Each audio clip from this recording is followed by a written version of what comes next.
Welcome to the Resource Podcast, where we take a slightly sassy, fully feminist approach to creating healthy relationships and a joyful life.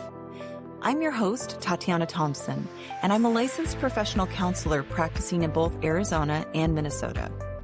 I specialize in applying clinically proven techniques like EMDR, parts work, and neural reprogramming to help you see real, lasting change in your everyday life. Just remember, I am a licensed therapist, but I'm not your therapist. This show is for informational purposes only, and it's not a replacement for seeking personal mental health or medical advice.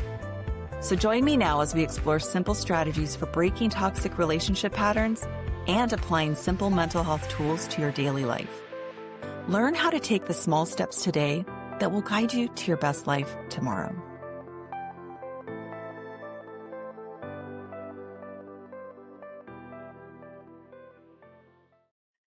Hello, and welcome to the Resource Podcast, the show that invites you to question everything you thought you knew about relationships and mental health so you can finally break through your stuck points and create the life you've always wanted. I'm your host, Tatiana, and I'm on a mission to help 1,000 women become emotionally and financially independent so they can choose a relationship instead of needing one. And I'm really excited about the topic of today's episode, but I want to warn you, it is a hard one to look at. And I see this a lot with my clients. It's hard even for me to look at, and it's something I've gone through myself. So here's what we're going to talk about. Thanks to one of my amazing clients, by the way, who was absolutely horrified that I had not planned to make an episode on this yet, since I talk about it so much with all of my clients. So here's what it is. The truth is, no one is coming to rescue you. Your parents aren't going to resolve the pain they caused you. Your ex isn't going to apologize for harming you. Your middle school enemy is not going to be asking for forgiveness anytime soon or anytime in your lifetime. Your money issues aren't going to get better on their own. Your chronic health issues aren't going to resolve if you continue to only treat the symptoms and then maybe engage in poisonous activities in other ways. Your marriage isn't going to improve if you keep doing what you're doing. And you're not going to get that windfall of money that makes everything feel financially secure finally. Oh, by the way, you're also not going to meet Prince Charming and finally feel lovable. So I hope you get the point. This is a super bummer to start out with, but I do want to tell you, it gets better once you realize there isn't any rescue coming. That thing or person you've been waiting on to finally feel okay isn't coming. And even if it does come, it's not going to take away the existential pain that you've been feeling. And that's a hard pill to swallow, I acknowledge. It's one I continue to have to swallow again and again and kind of continue pushing down as well because I have my own ways that I'm tied to those outcomes. But here's why this is so important to accept. Because the desire to be rescued is the only thing keeping you from getting the relief that you actually want, that you think that thing is going to create. You actually have the ability to move past this stuck point, but you're looking to the wrong thing to fix it. The thing you're obsessed with, the job, the money, the relationship, the home, it's not going to fill the void.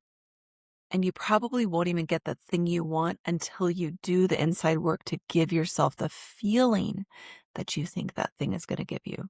So let me give you some examples of what I see in my practice. I have clients who were really emotionally neglected in childhood, and invariably they are stuck in a very childlike state. They're highly dependent on others, and oftentimes that's financially, or they're reliving chronic emotional abandonment with the people in their lives. Oftentimes, really, they are depending on their parents or grandparents or someone else for living expenses, at least to some extent. And it could just be occasionally, but there's always some sort of emergency, even if it's just occasional support. Oftentimes, they are living with their parents at certain points in adulthood, if not indefinitely. They really don't know when that's going to end. And the irony is that they're highly dependent on people who have always let them down. And then they resent these people who continue to let them down. Because guess what? These were the original people who let them down. They still haven't gained the skills to be the people who can be reliable. In fact, at this point, my clients are oftentimes expecting unreasonable support from their parents because they didn't get what they needed in the early stages of life. So they're kind of trying to enact something that should have happened, which was a stage in which they were supposed to be highly dependent. And they're trying to force it on an adult state or a later stage of life when it is not appropriate to be this dependent on somebody else.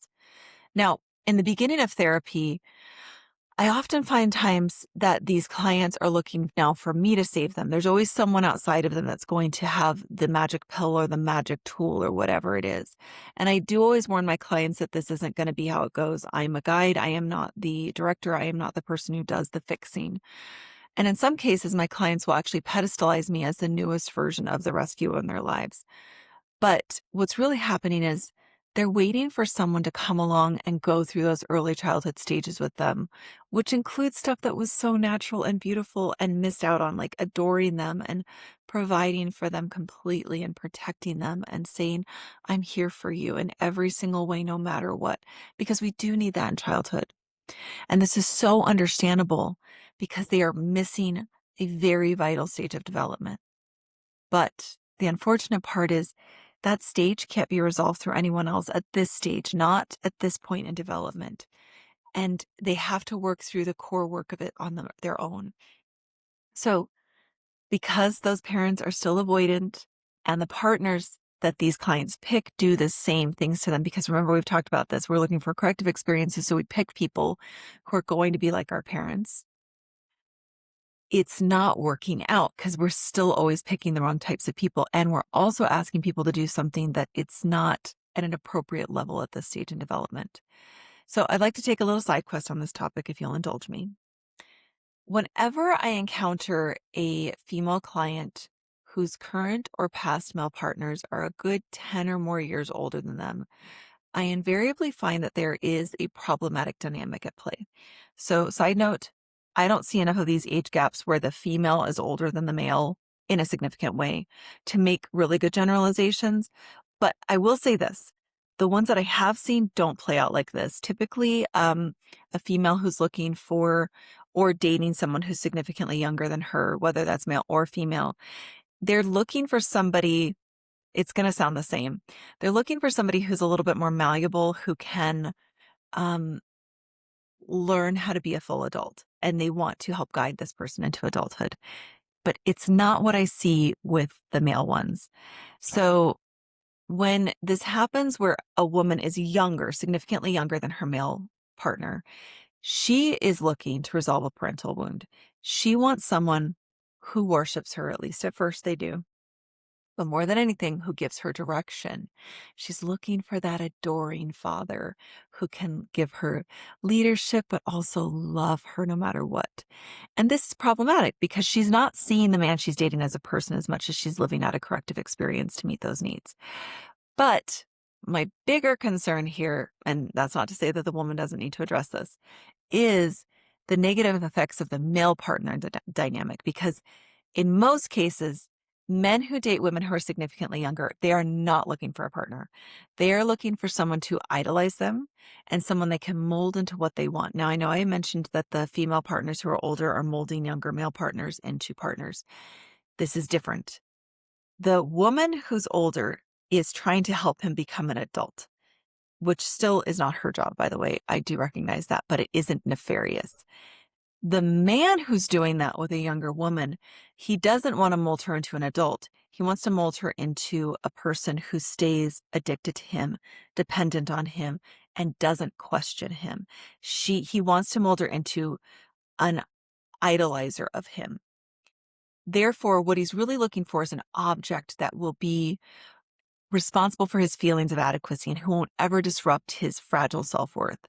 He wants someone who won't challenge him. He wants someone to play with, to make him feel good about himself, to let him define reality for the couple and never push back or have any needs. So that's really problematic because then she doesn't get to be her own person. She doesn't get to have needs. She doesn't get to push back. She doesn't get to express concern or give feedback on anything. So these tend to be men who don't have a lot of internal self-worth or security, but they, by the way, act like they do. Remember, when we're feeling insecure, especially from a male perspective, we tend to puff out our chests and act like we're really proud of ourselves and act like we have a lot going on. But that's usually not the case here. They tend to have a lot of inadequacy, which is why they can't tolerate a woman their age who will not tolerate crap, who will call them out on their crap, who will see them for who they are and expect them to be fair and equal partners in a relationship. Now, do have to acknowledge there are always outliers to these trends, but I will be honest, I have yet to see one on this topic. So I've even experienced it myself dating someone who I found out was 9 years older than me, who really couldn't tolerate any legitimate feedback on his behavior, and really did fall into that father role with me, which was something I was looking to heal as well. So that was on me as well. So if this is something that you've seen in your past relationships or current relationships, I really do encourage you to take a look at what might be going on there. Um, it's very risky, especially for the female partner, because she ends up losing her identity. She never actually gets to form one, really. And she becomes highly dependent on the man. And ultimately, she's there kind of to serve his ego more than anything else, to keep the relationship stable so that he doesn't start pulling away in any way. Because that's the thing. And I even experienced that in this nine-year age gap relationship, that as soon as I actually had any real needs or questioned him, he blew up the relationship because he couldn't tolerate not being seen as perfect, not being idolized, not being the leader of all things. So let's bring this full circle back to the clients who were neglected. Oftentimes they'll find themselves in relationships like this one that I just described, where there's this like covert manipulation and extraction, or sometimes they'll be in overtly harmful relationships, because really the client's younger parts are simply trying to find someone as disconnected or self-centered as their actual parent was, to finally resolve that and go, okay, this person who's like my parent, they can finally heal. They can be a guide to me. They can accept me. They can love me. They can be present with me. And it leaves these individuals vulnerable to playing out a role of being in service to this person or being their sidekick for this dominating partner. Because the truth is, as we've talked about with all of these situations, the person we're picking for the corrective experience is never going to have the corrective experience with us. We end up just falling into the role that we had with our parents. And for the clients with this level of neglect, oftentimes I see that they find, things like adulting, full level adulting, just really intimidating. And that's not to talk down about them. It is very overwhelming. Steady employment feels overwhelming or impossible. And again, it puts them into a place where they feel forced to become dependent on someone else. So the energy behind this is, I never got a chance to be fully dependent on anyone, so I'm going to make that happen before I move on with my life. Does that make sense? Like, in another way, it could be said, this person is saying, I'm not going to grow up until someone gives me the period of dependency that I missed out on. And it's so understandable. So I'm not saying this to embarrass or put down someone who's going through this. And I know that it's 100% subconscious. It's not something that this person is choosing to do or even honestly aware that they're doing. But they missed out on something so crucial. And it's something not only crucial, it's something that they deserved, that they could trust others to be there for them no matter what. This is a normal psychosocial developmental stage called the trust versus mistrust stage, and they needed it. But the problem is that all they're doing with this strategy is staying stuck because the people they're demanding support from were never the ones who were able to offer it, not at that level. And partly because at this point, again, it's not age appropriate to be this dependent on someone. So it's going to cause strife. It's going to cause withdrawal from these other people. And then you continue resenting them for not being able to do it. So then you go ahead and demand it again, and it doesn't work out. So it's this vicious cycle that keeps playing out. Now, I want to give another example of how these childhood wounds can be playing out in a need for rescue. Okay, so that was one example of it, right? I didn't get to be dependent, so I'm going to demand an opportunity to be dependent as an adult. The other one that I've seen a lot with in my practice, but the main one I've struggled with myself, is around that father wound. Here at Resource Counseling, we believe everyone can have an extraordinary life, and that everyone's extraordinary looks different. If you're ready to take your relationships and your life to the next level, be sure to subscribe to my email list in the show notes. Get free tools, practical weekly tips that you can apply immediately to your life, and become part of our inner circle so you can start living your own extraordinary life today.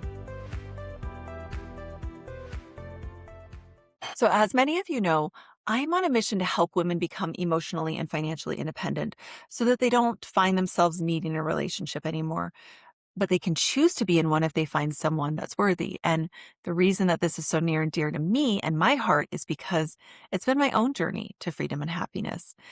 And just like many of the women I work with, it stems from having that father wound.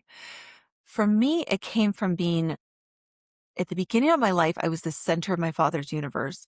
And then I felt discarded whenever I wasn't pleasing enough, which not coincidentally is a pattern I watch him play out with all of his romantic partners. So that's also been triggering to watch as I've grown up. And the message I took from this dynamic is that I'm not easy to love and I'm not worth healing for, and that I need to um, dim my needs in order to be safe and to be accepted. So, side note, my father struggled with alcoholism most of my childhood and continues to this day to think from a very addictive state of being. So, what did that cause me to do? Um, it caused me to seek out a corrective experience with men who were a lot like my father on a subconscious level. So, men who would pedestalize me at first. So, I was their new drug. They would love bomb me in the beginning, but ultimately, they wouldn't have any interest in meeting my normal and natural needs that I had as the relationship progressed. And that's because their addiction started to wane. So they were like all in. They could give me everything in the beginning because they're like, yes, I'm addicted to you. You're amazing. You're everything I've been looking for. And then as that addiction wore off and just normal day to day loving somebody, the verb loving set in. They didn't want to actually put in the effort. They didn't want to grow with me. They weren't able to take feedback because, again, their egos were very fragile, which is consistent with what I grew up with my father as well. And this pattern meant I wasn't attracted to men who didn't behave this way. I loved being their drug. I would contort myself to try and always be addiction worthy. So I had to be pretty. I had to be easygoing as possible, right? But eventually that would wear off. I would at first show up with very few needs in the beginning, only to surprise them with having real needs later in the relationship. And I thought I was verbalizing them. Maybe I was verbalizing them, but I wasn't necessarily showing them that I expected those needs to be met. So I know that that sounds a lot like I'm blaming myself, but I do want to say these men were very selfish. They weren't capable of being in a healthy relationship. Okay. So that's just a given right there. But I was picking them because I was looking for that corrective experience. A part of me was saying, I refuse to let myself be fully seen and loved by anyone until I can get someone like my dad to finally give it to me first. And I see this pattern the most in my practice with women who have chosen selfish men, and where the women are constantly dimming their own needs to keep the peace in their relationships, and they're over functioning in the relationship. And they want to believe that if they can finally get this man to love them and treat them right, they'll finally feel worthy of love and find peace. Or, oh, here's another version of it. They're serial dating fuckboys, or even worse, soft boys, which, by the way, that 9-year guy was so a soft boy. So bless my client who taught me this term. I understand that there's a not so problematic version of soft boys that exists. I'm going to go with the problematic version of it. Okay. So this is my understanding. So soft boys are just fuck boys in sheep's clothing. Okay. They're socially woke and they seem really progressive. They might even be like the performative male, and they know all the therapy lingo, and they're probably going to therapy. But by the way, they're not really probably being super honest with their vulnerability with their therapist. They actually have all the same avoidance issues of fuckboys, but they're better at playing the game. So they like seem really emotionally available at first, but then they ultimately abandon or blow up the relationship once it gets real. Yes, you know what I'm talking about, ladies. I know I know you know what I'm talking about. So these are two of the really regular patterns. So we're picking men who are very selfish, or we're picking men who are some level of a fuckboy which again, same idea, they just present a little bit differently. Again, selfish, they think they're going to get out of you what they want. And so they perform really well in the beginning, and um, they either are performative in it, or they are genuinely like highly energized to meet your needs in the beginning but again, it's from a selfish place. It's from oh my God, you're everything I've ever wanted. I can perform for you right now. But as soon as you actually have real needs, I'm going to peace out, man. I'm not going to be able to tolerate this. So they relate back to this urge to wait for someone to rescue you, rescue me, to finally heal that existential pain that I've been feeling or that my client has been feeling.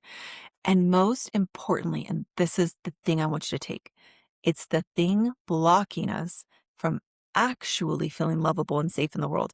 Isn't it funny? We're picking somebody who's going to reaffirm that we're not lovable, that we're not worth it, that we're not able to get the things that we need in the world. So, what's the solution that doesn't involve waiting for someone else or some other situation to come save us? I take a big sigh because you're not going to like my answer, but I'm telling you, it's a legit answer.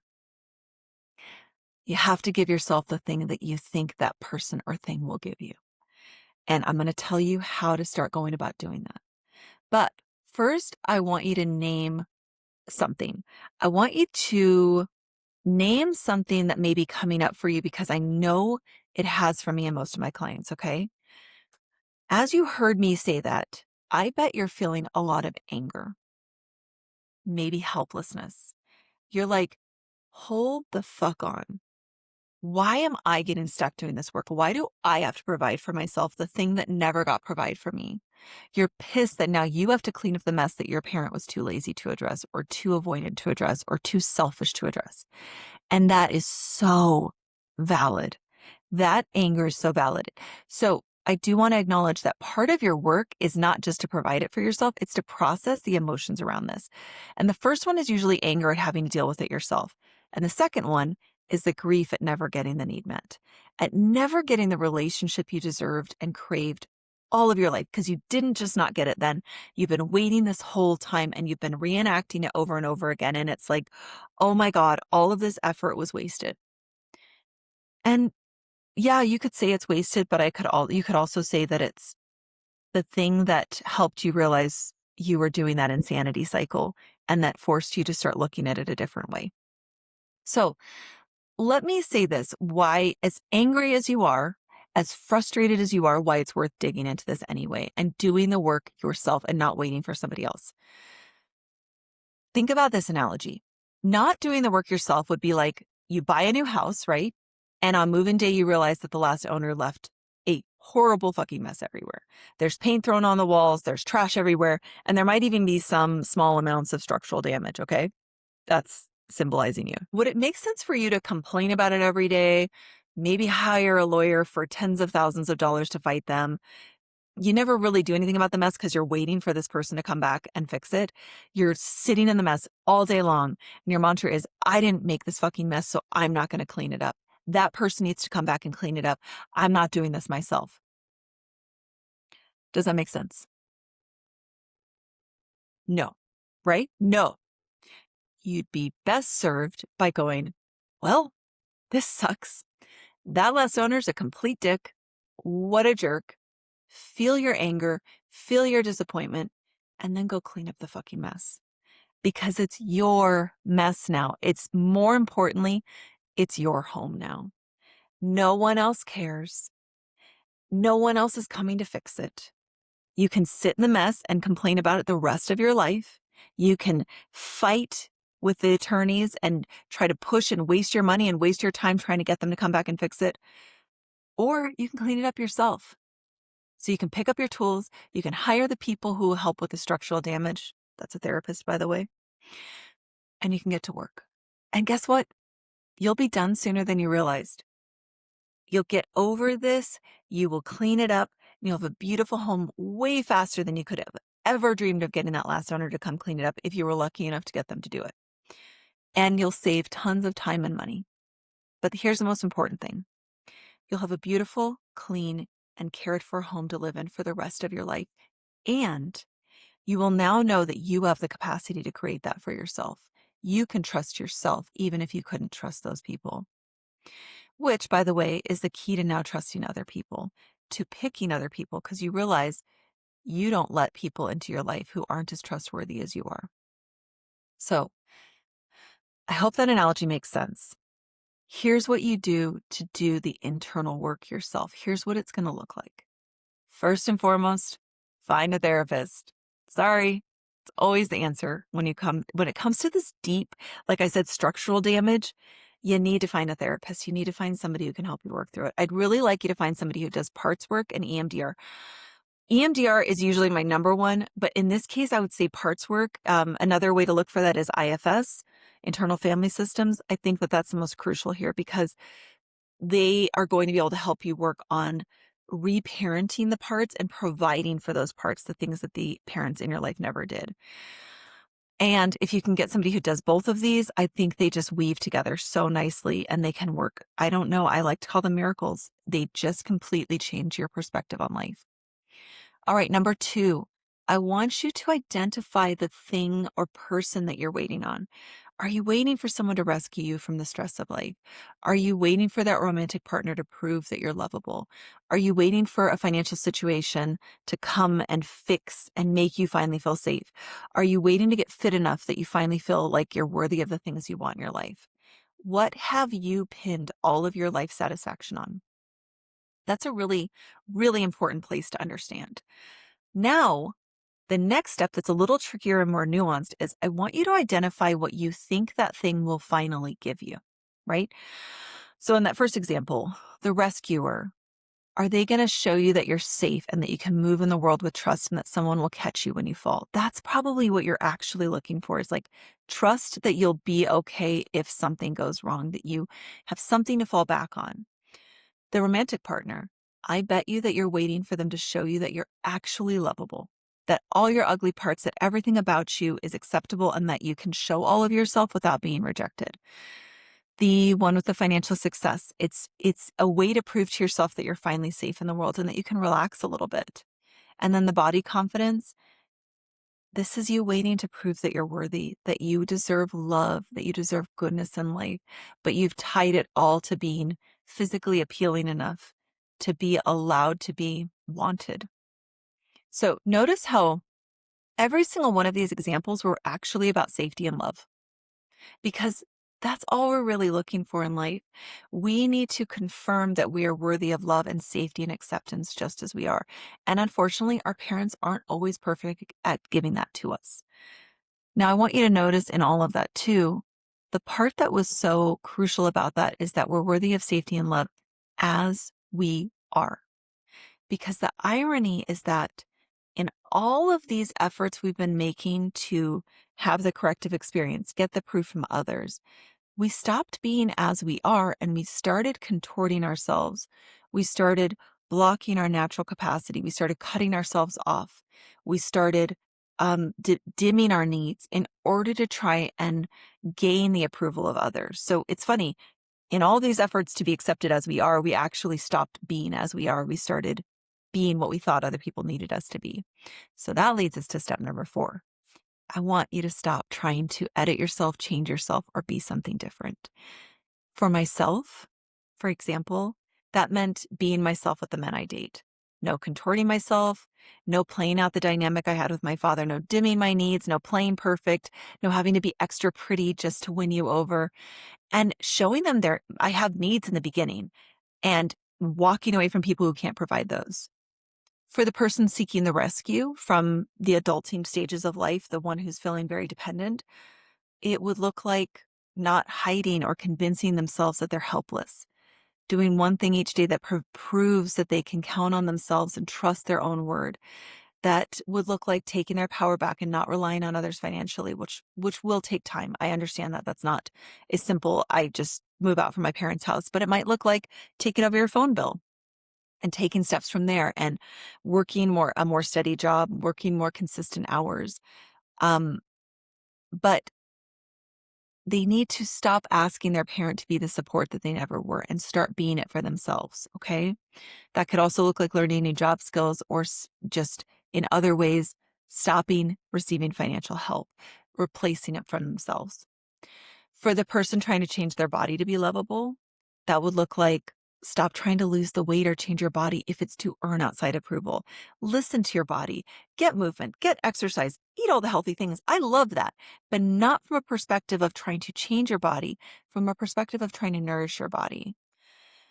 For the person who's trying to gain financial support and financial security, I would encourage you to stop killing yourself to make that ridiculous amount of money. And I'm not saying that you shouldn't take care of your finances, but I'm saying do it from a place of alignment, not from a wound that you're trying to get met where you're like, it's got to be more. It's got to be more until I can reach my goal. And I can't be happy until I reach my goal. That's, I think, the core piece. I can't live the happy life until I reach my goal. Relationship, job, money, the body stuff. I want you to start living happiness now, not until you get it, not waiting until you get it. So the next step, stop trying to change anyone else. So like with my father, right? I needed, and still working on to accept that this is as far as his nervous system can stretch. Not because I'm not worth trying harder for, but because he's done as much as his traumatized self can do. And as hard as this is to recognize, he did do so much better than his parents. It has been hard to acknowledge that, but it reminds me of how hard he did try. Now, does that mean that it was enough for me? No. Does that mean I let him back in my life if he's still harmful to me? No, not under the current circumstances of how he treats me and my child. But I can at least start to let him off the hook for not being what I deserved and what I needed, which then means I stop feeling not worthy, which then means I start feeling he did love me. He did try. He did do his best. How could this look for the person who's looking for rescue from their lives, from someone in their lives? That could look like taking their power back and not relying on others financially. This could look like acknowledging that their parents did the best that they could and not demanding that they be that person now, because that's what I was doing with my dad. I demand that you do the healing that you've not been able or willing to do. Stop asking for your parent to be the thing that they couldn't be and start being it for yourself. Final step here. I want you to take your power back. And this is the full circle. This is the thing I brought back in the beginning. Provide that thing for yourself that you've been waiting for from someone else. Be the parent you never had. And I promise you this is going to look like working with a therapist who can do parts work with you. For the person looking for proof that they're lovable through the perfect romantic partner like I've been doing, this will finally look like loving yourself and your internal parts so much that you would never settle again. You would never dim yourself to earn someone else's approval. And Sarah Baldwin, by the way, she has a wonderful podcast, You Make Sense, that's what it's called, does a wonderful job of explaining this. I really encourage you to start listening to her podcast. And she talks about loving your parts so genuinely. And when you do that, I take it to the next level. You won't tolerate anybody not treating you with that type of dignity and love and care. So, do you see how that's actually the antidote to the original problem? You show yourself that you're the number one priority in your life and that you'll never abandon yourself again for any reason, because that's what you needed from your parent in the first place. And that could look like, in reality, remaining single for an indefinite period of time. It could look like leaving unhealthy relationships. It could look like increasing your capacity to find securely attached people and being attracted to them. Look at how this could look for the person who's looking for rescue. That could be like becoming someone you can fully trust and lean on, because you couldn't rely on your parents. You couldn't rely on your caretakers. But now you can learn how to be a person of your own word. When you make commitments to yourself or your parts, you always follow through. You only can make commitments that you know you're committed to following through on. And that's how you start recognizing that you deserve that care, you deserve that reliability, and you won't tolerate anything less from anyone else. This last step is the most crucial because it means that you become the loving, consistent, supportive, protective, unwavering, committed parent that you never had. And you start to put yourself first and your part's needs above any other need for outside validation. And when that happens, they will trust you enough to start healing and stop demanding that from other people. And then you won't need it from the outside world. You won't need it from other people because that need is finally getting met from you. And here's the crazy thing. When you don't need it from the outside world and you've met it yourself and you start giving off that beacon of attraction and show people that that's what you expect in your life, that's when it becomes available to you from the outside world. If you don't believe you're lovable, you'll never let someone else get close enough to love you. So you have to start by loving yourself first. That's what they mean by you have to love yourself first. The only way you'll let yourself be fully seen and loved is if you believe you're lovable, because otherwise you'll be terrified of someone seeing you. And the only way you'll feel truly lovable is by loving yourself first. And in that case of the rescue, you won't ever trust anyone else to be reliable. You will test them and test them and test them and push them and be dependent until you become reliable for yourself, because you'll trust that no matter what somebody else does, I am reliable. I can trust myself. I can count on myself, even if they let me down. That goes back to the lovable part. Even if somebody else essentially says to me, I'm not lovable enough, I'm not going to believe them anymore because I've provided that enough for myself that I know I'm lovable. So I hope this helps you break the cycle of seeking rescue outside of yourself, whether that's through love or safety, because you can finally get the things you really want, but you're going to provide them for yourself. It starts as an inside job. Get the therapy you need, because when you resolve it, I'm going to do my wrap up here, you'll find that you stop chasing and that you start choosing.